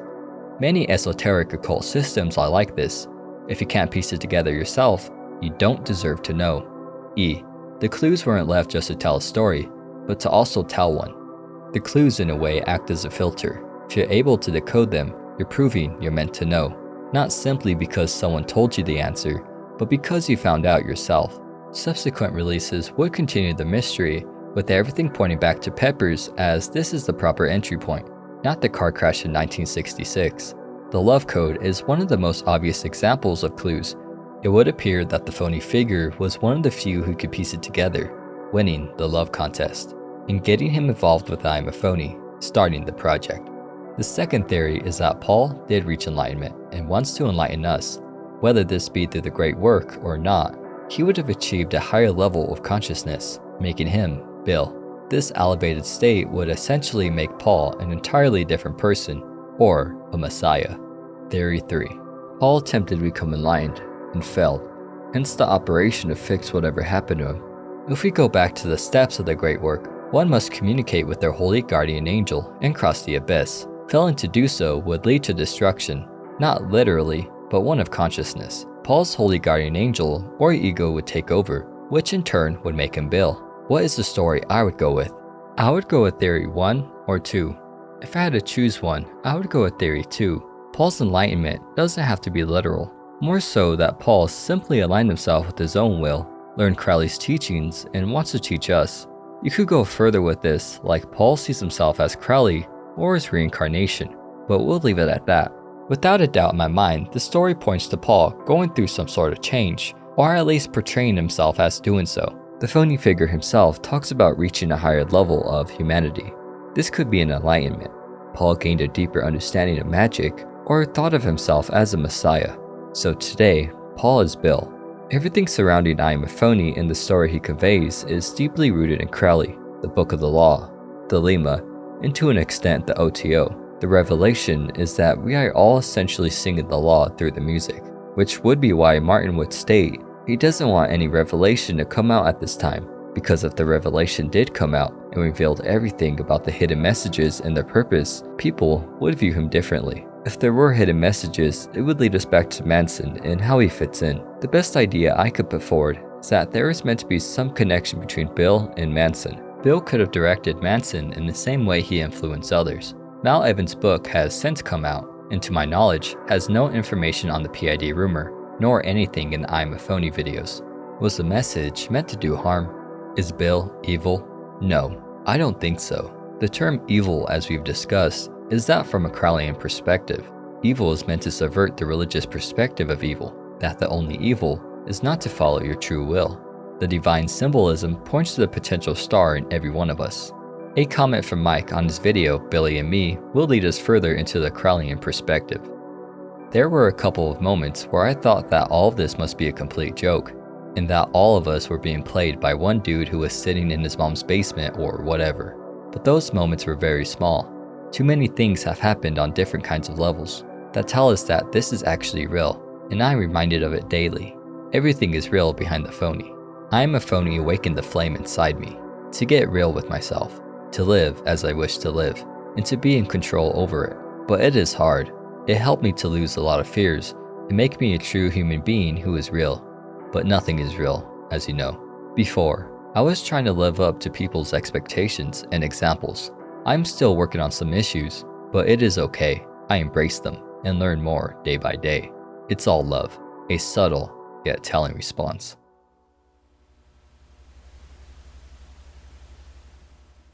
What you may have been wondering for a while, did Iamaphoney truly have any connections to Paul, the Beatles, and Neil Aspinall? I won't give out any personal details, but I will take a look at what is available outside of that. Without a doubt, I know of two people involved with the project, both musicians, one of which is Billy Martin, and were actually pointed out quite early in the Iamaphoney timeline. They both worked on music on the Right album. Beacon would give us some more information on these connections on his blog.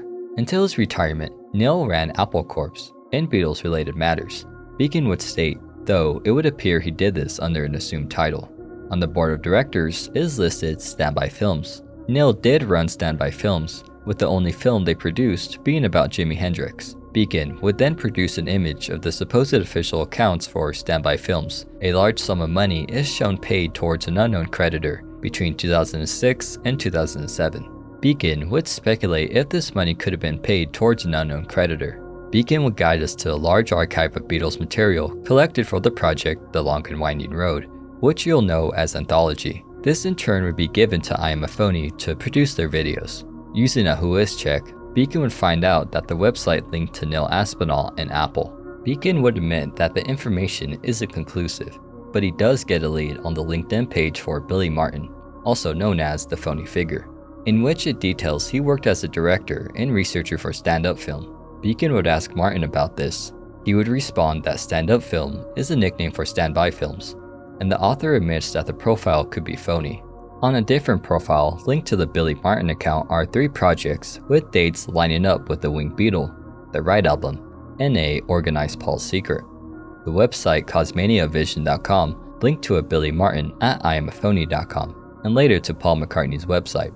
I later found out that the Phoney Figure's Twitter was being followed by the official Beatles account and those related. This could be nothing, but it did leave me scratching my head. It would give credence to some of the comments made in Billy and Me. On to the final question. Will we ever see the revelation? It's been so many years since the last major project from Iamaphoney, the Winged Beatle. Thus, I'm fairly certain we will never see a revelation from Iamaphoney. Like the Phoney Figure has stated, the answers are there, just hard to understand, but maybe the revelation is closer than we think. On the blog Area by Iamaphoney, we get some more information on the revelation. In order to understand the revelation, one must live backwards and stretch it. We need to find our happiness and fun and stretch it. To live backwards is to control time, space, and matter. The revelation has given us the ultimate freedom. To have knowledge is to dream in circles, It is through dreams you can find new ways to get it going on. The hardest part is that man is created with a restriction, a limitation of the brain. We have opportunities to get in touch with the rest of the large unused tetra-strong brain power and get the ability to dismantle and assemble our material body, as to move freely, like the soul floats freely. Oxygen, you go into it. You show your immediate, and not least incredibly effective way to control the situation in which you have been given the ability to influence people in the direction you want. In the warm liquid flood, our euphoria and infinite love and acceptance of each other. This is where our souls are from and always return to. There is the door, and when that happens, you'll be inundated with comfort, beauty, love, kindness, trust. This is the way to the Superstone. Your mind can trick your body. You can control your mind and make it independent of your body, and thus you avoid that you feel weak. The rotten apple, the right album, the revelation. Every era is a new level. The teaching is inside. We will all have to go backwards in order to experience the truth, to identify access all key, control, live, no one, evil dogma, I am God. Life must be understood backwards, but it must be lived forward. The Superstone, only gods control Superstone. Every star is God. Every man and woman is a star. It will protect you. Trust it. The Superstone is your will. The little thing you can't point out, but in the nature of the game. It will. If you are serious about what you want to do and be loving the code around you. The existence of Superstone will, at the very first, send waves of horror and denial to every man and woman of this earth. Realization and commitment will then follow. The revelation is a giant leap to the Superstone. We are all gods, in the sense that what we come from, what we call God, is God. Being a part of that makes you God too. Achieve contact with the gate, and try to understand how we all travels billions of miles in split seconds, out of time, flying in space and floating in matter. The universe is cocoon. We must get real and accept the use of magic in our lives. Enough persons will be educated and therefore prepared for the change of consciousness that inevitably will take place. The revelation requires no burnt houses or dead bodies. Everything is supposed to be real. Nothing is real. No one needs to understand it. It is with our brain capacity. It's actually impossible to understand the relationship between matter, space, and time. Therefore, you give yourself free. Accept Superstone and get through a long, instructive, and very moving, mind-blowing change of mind, and thus the universe. Why, you ask? And I will look into your eyes and say, no one needs to understand it. Crowley, the Passover Plot, and Enlightenment are concepts I never thought would correlate with anything Beatles related. There is still a lot left to find, understand, and explore on the topic. If you find all of this as nonsense, At least take a look at their music from the right album. You may get something out of that. With how convoluted everything was, I'm certain there are things I got wrong, forgot, or misrepresented, so feel free to let me know in the comments.